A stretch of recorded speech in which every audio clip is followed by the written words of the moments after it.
이런 재미있는 얘기가 있습니다. 어느 날 할아버지가 사랑하는 손녀와 함께 앉아서 이야기를 나누는데 이 아이는 자기 앞에 종이를 놓고 그림을 그리고 있었습니다. 느닷없이 어린아이가 할아버지에게 물어보는 겁니다. 할아버지, 나는 누가 만들었나? 하나님이 만들었지.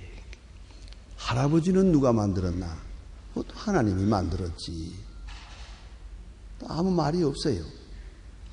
그래서 궁금해서 할아버지가 너 무슨 생각을 하냐 하고 물었더니 아무래도 하나님이 요새 와서 솜씨가 좋아진 것 같아요. 할아버지 만들 때 저렇게 만들고 나를 만들 때 예쁘게 만들었어요. 애들의 참 깨끗한 마음을 읽을 수 있습니다.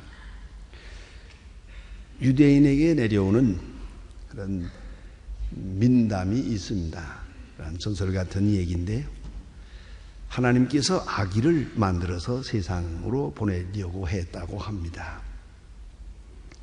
그런데 이 아기는 세상을 내려다보면서 평화와 사랑으로 충만한 게 아니고 위험과 전쟁과 다툼이 있는 것을 보고 두려워서 너무 무서워서 세상으로 내려가지 못하겠다는 겁니다. 그때 하나님께서 빙그레 웃으시면서 이렇게 말씀했다는 거 아닙니까? 아무 걱정 안 해도 된다. 내가 외롭고 힘들고 어려울 때 너를 감싸주고 안아주고 위로해주고 하는 천사를 내가 함께 보내줄 테니까 걱정하지 마라.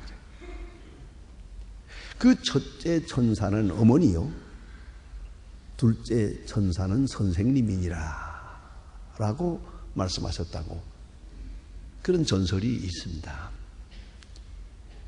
여러분, 세상을 살아가는데 가장 근본적인 위로 어머니요, 그리고 내 정신세계를 지도해 주신 선생님이 오시다.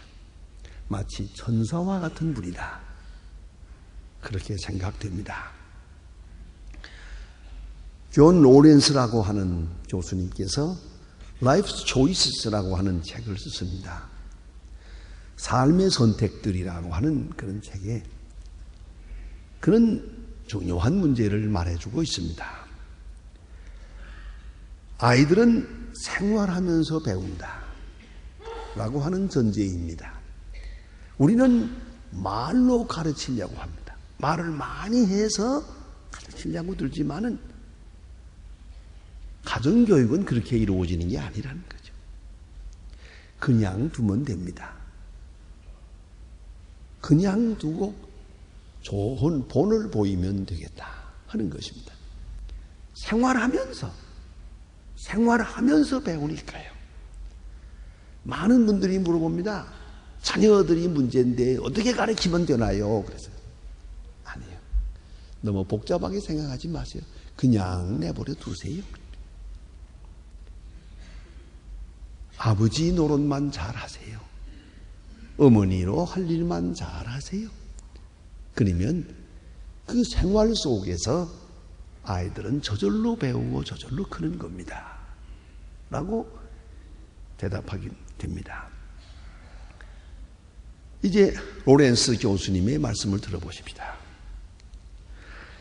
비평 속에서 자란 애는 비난을 배운다 그랬습니다. 이거 잘못한다, 저걸 잘못한다. 많은 비평을 들으면서 자란 아이는 커서도 남의 잘못만 지적하는 아이가 돼요. 그런 어른이 됩니다. 그래서 밝게 보지를 못하고 뭐 잘못되고 이거 참 구제불능입니다. 그런 인간이 되고요. 또 적대감 속에서 자란 아이는 싸우는 애가 됩니다. 보세요. 부부싸움을 하는 것을 본 애는 나가서 자기 친구하고 싸웁니다. 그건 틀림없이. 조롱을 들으면서 자라난 애는 부끄러움을 배우고 수치감을 느끼면서 자란 애는 죄책감에 시달리고 아량 속에서 자란 애는 인내를 배우게 되고 격려와 칭찬을 들으면서 자란 애는 자신감을 가지게 되고요.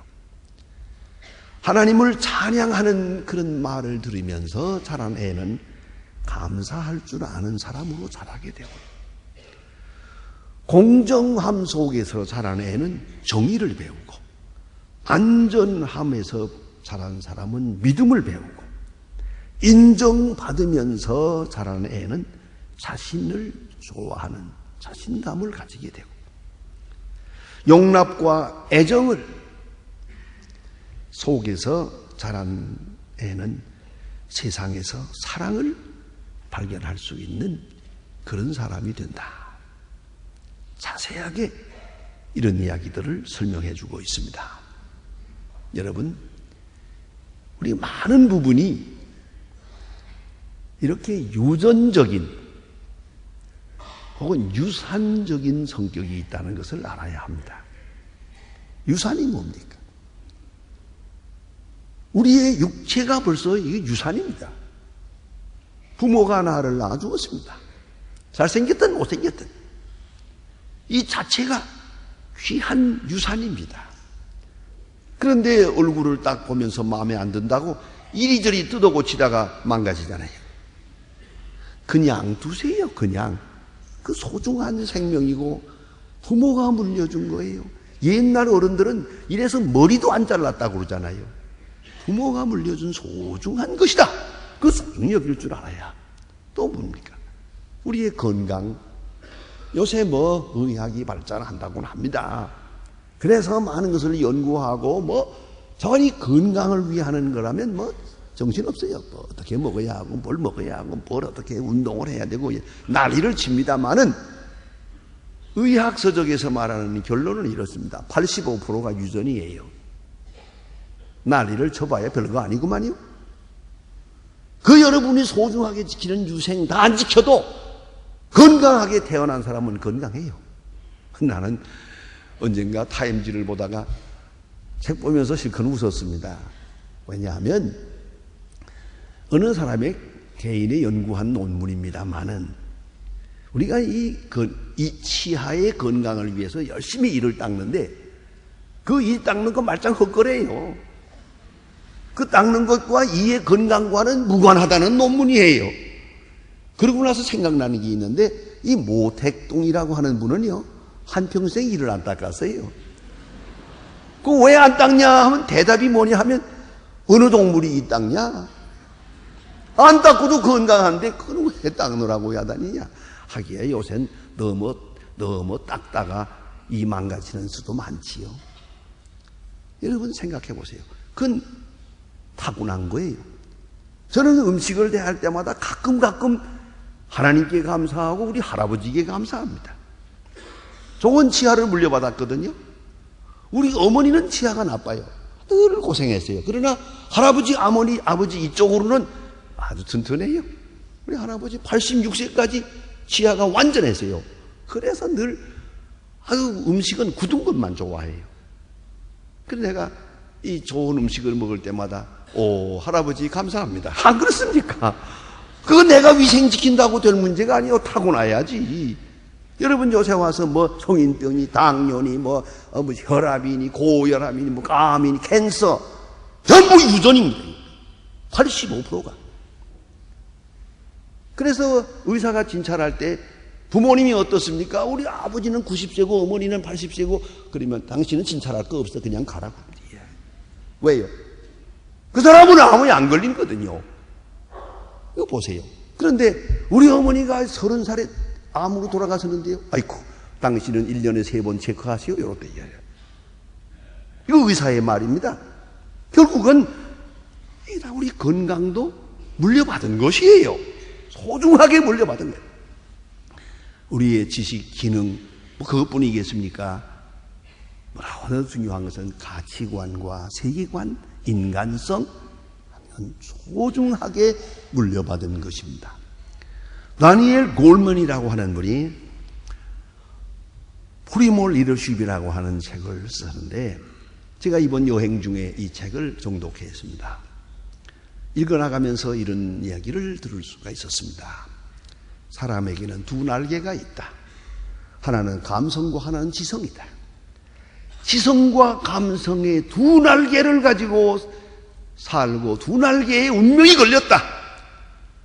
그런데 감성은 물려받은 것이고 지성은 내가 얻는 것이다. 여러분, 요새 그런 사람 많이 봐요.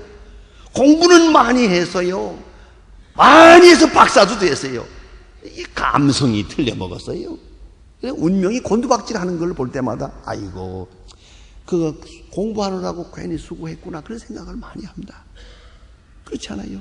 이 감성과 지성 두 날개로 나는 것이요. 여기 운명이 걸렸어요. 여러분 생각해 보세요. 오늘 성경 말씀에 보면 디모데라고 하는 사람이 나옵니다. 바울의 동역자요. 그리고 특별히 바울의 믿음의 아들입니다. 사도 바울이 로마 감옥에 있으면서 사랑하는 아들에게 편지를 씁니다.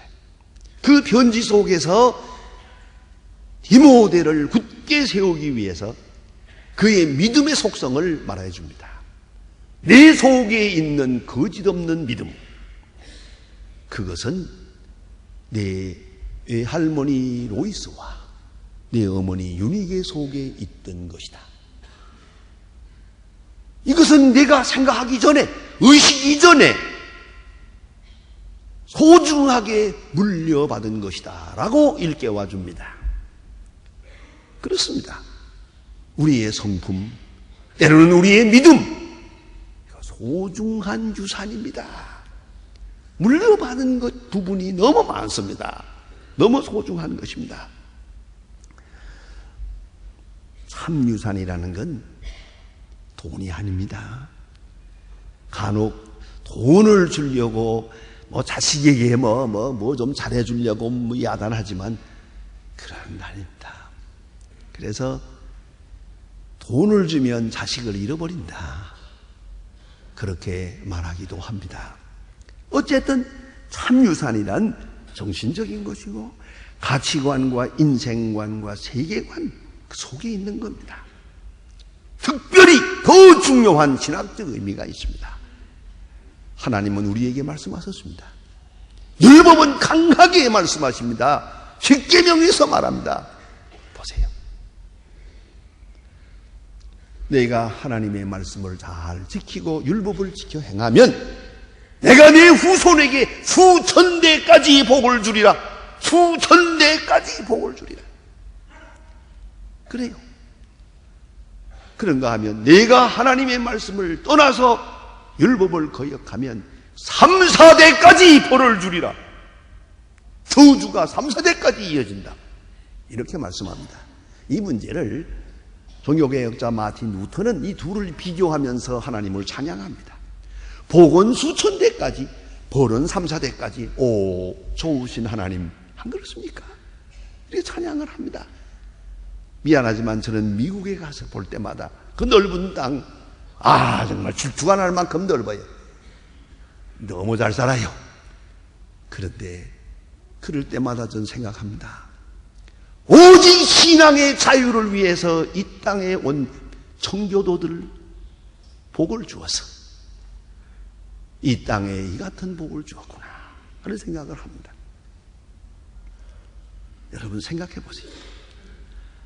더구나 저는 차를 타고 허리선강 밑을 그 밑으로 뚫고 들어가서 차가 나오고 들어가는 걸 볼 때마다 이거 100년 전에 만든 거거든요. 우리 100년 전에 장고대 하고 있을 때. 지금도 그 길을 다니는 걸 보면 이들의 조상이 얼마나 훌륭했나. 보세요. 손 딱 들고 보세요. 작든 크든 딱 보면 뒤에 뭐라고 써 있습니까? In God we trust. 우리는 하나님을 의지합니다라고 딱 박아놓았어요. 이걸 이렇게 돈에다가 쓸 수밖에 없었던 국회에서 결정할 때 그들의 믿음을 생각해 보세요. 얼마나 훌륭합니까? 오늘 국회에서 한번 이거 결정해 볼까요? 되나? 택도 없는 거 아닙니까? 얼마나 훌륭합니까? 그 옛날에 우리는 하나님을 믿습니다. 돈에다가 다 새겨놨어요. 우리는 이상한 거 하나 그려 있더라고요. 생각해 보세요. 그 조상들의 믿음, 그 후손들이 복을 누리는 거예요. 그런 거로 여러분, 축복이 유산이라는 것을 생각해 볼 때 우리의 책임이 얼마나 큽니까? 유산의 성격을 알고 믿고 지켜나가야 되는 것이에요. 소중하게 여겨야지요.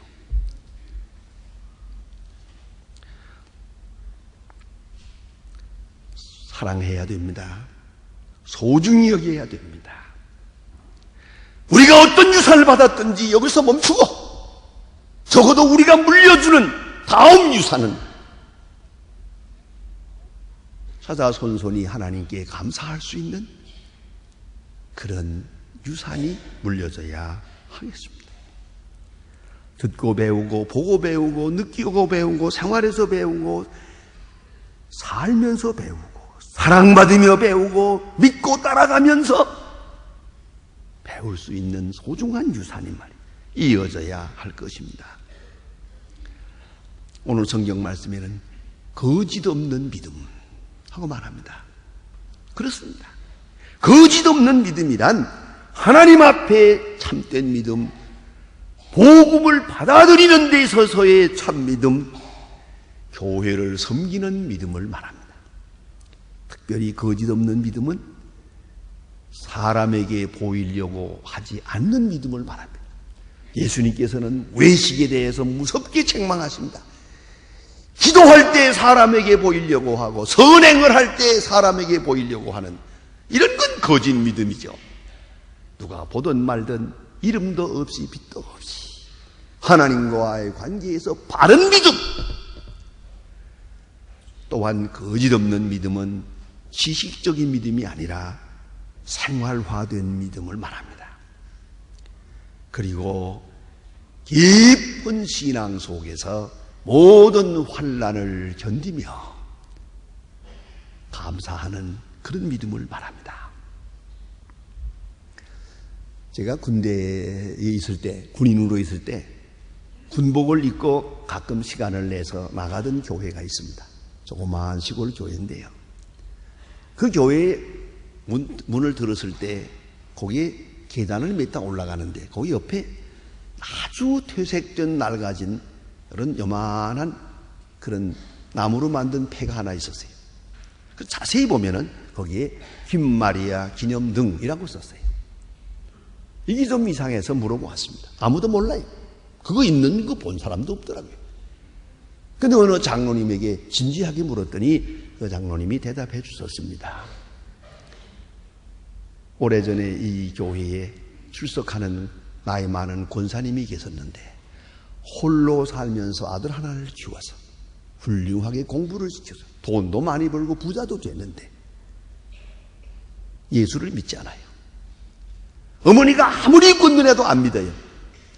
나 그러면 죽을 때 유언한다 그러니까 이 아들 하는 말이 어머니 그 유언만은 하지 마세요.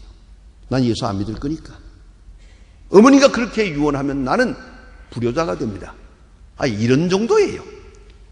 그래 어머니는 그래 그럼 좋다. 예수 안 믿어도 좋은데 너 돈 좀 있지. 그러면 이러하자. 내가 나가는 교회 이 등 전기료는 네가 물어라. 평생 물어라 그러니까 알겠습니다. 네, 그거 유언은 지키겠습니다. 했어요. 돌아갔었어요. 매달 전기료 고지서가 그리로 갑니다. 그는 매달 교회 전기료를 내게 됩니다. 계속 내면서 어머니를 생각합니다. 낼 때마다 어머니를 생각합니다. 얼마나 답답하면 이렇게 명령을 했을까? 그 아들이 교회로 돌아왔습니다. 여러분은 무엇을 물려주고 싶습니까? 짐 스토벌이라고 하는 시각장애자이면서 저술로 많은 사람에게 감동을 준 분이 계십니다. 그분의 최근 책 가운데 최고의 유산 상속받기라고 하는 제목의 책이 있습니다. 그 속에서 역사적인 사실인 실화 하나를 소개하고 있습니다. 엄청난 백만장자인 레드 스티븐슨이라고 하는 분이 계셨습니다. 이분이 세상을 떠나게 될 때 자기의 친구이면서 고문 변호사인 해밀턴 씨에게 유언장을 자세히 작성을 해서 주었습니다.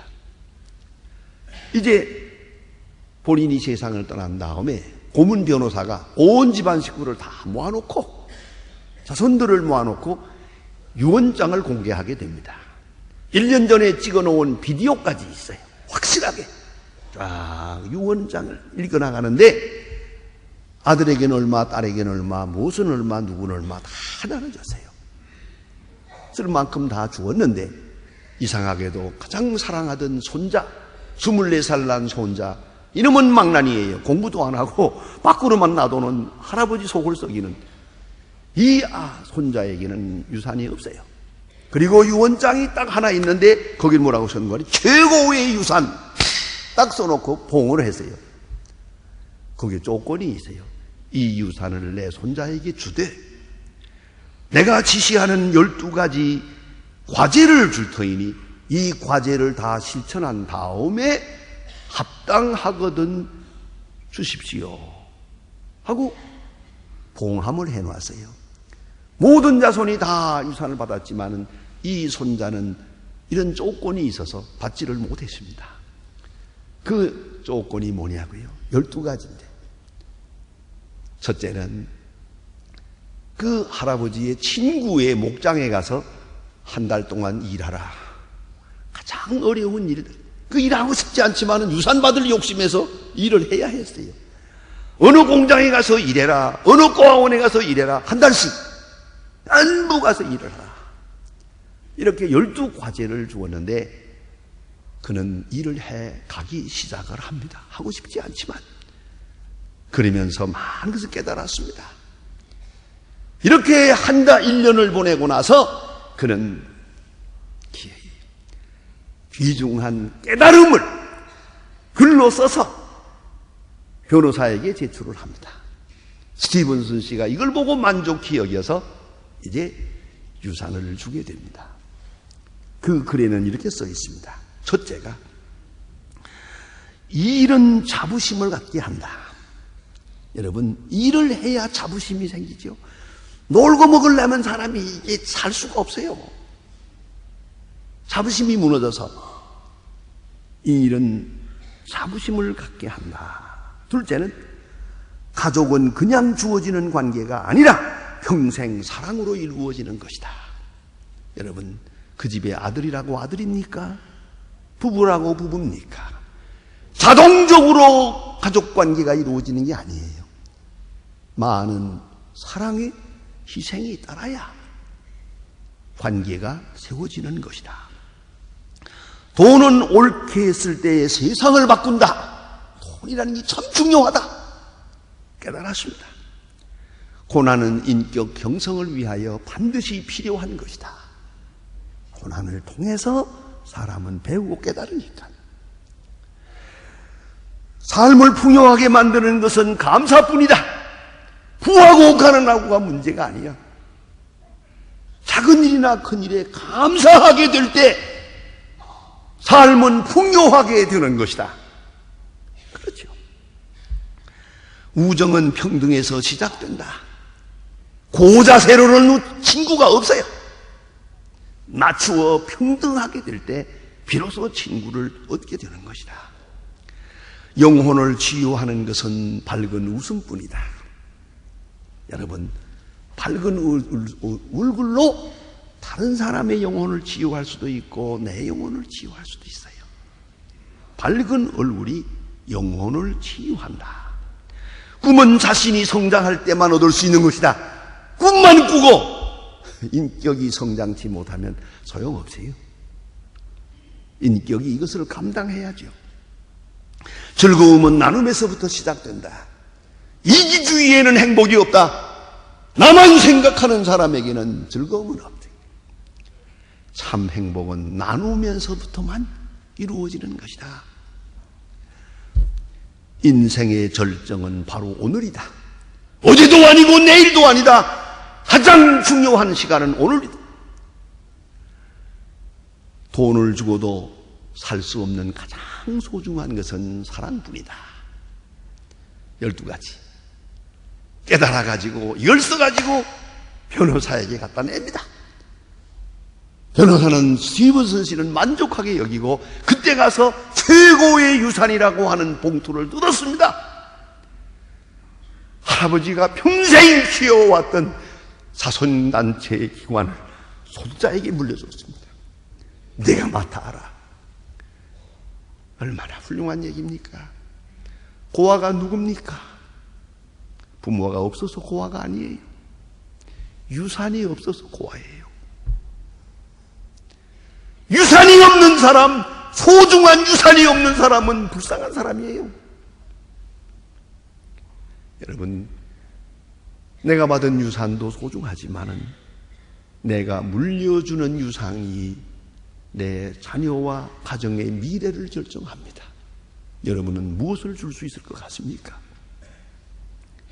소중한, 거짓없는 깨끗한 믿음, 거룩한 신덕을 유산으로 물려주어서 자손만대의 계계승승 복을 받는 여러분 가정들이 되기를 바랍니다. 기도합시다. 하나님 아버지, 주는 우리에게 귀한 가정을 주었지만 귀하게 여기지 못했고 많은 유산을 받고 살지만은 잘 지켜가지 못함을 용서하옵소서. 주여, 이제 우리의 자손들에게 거짓없는 믿음, 아름다운 경건을 물려줄 수 있게 하사 이 땅에 복을 내리시옵소서. 하나님의 귀한 뜻이 이어지는 가정들이 되게 하여 주시옵소서. 예수님의 이름으로 기도합니다. 아멘.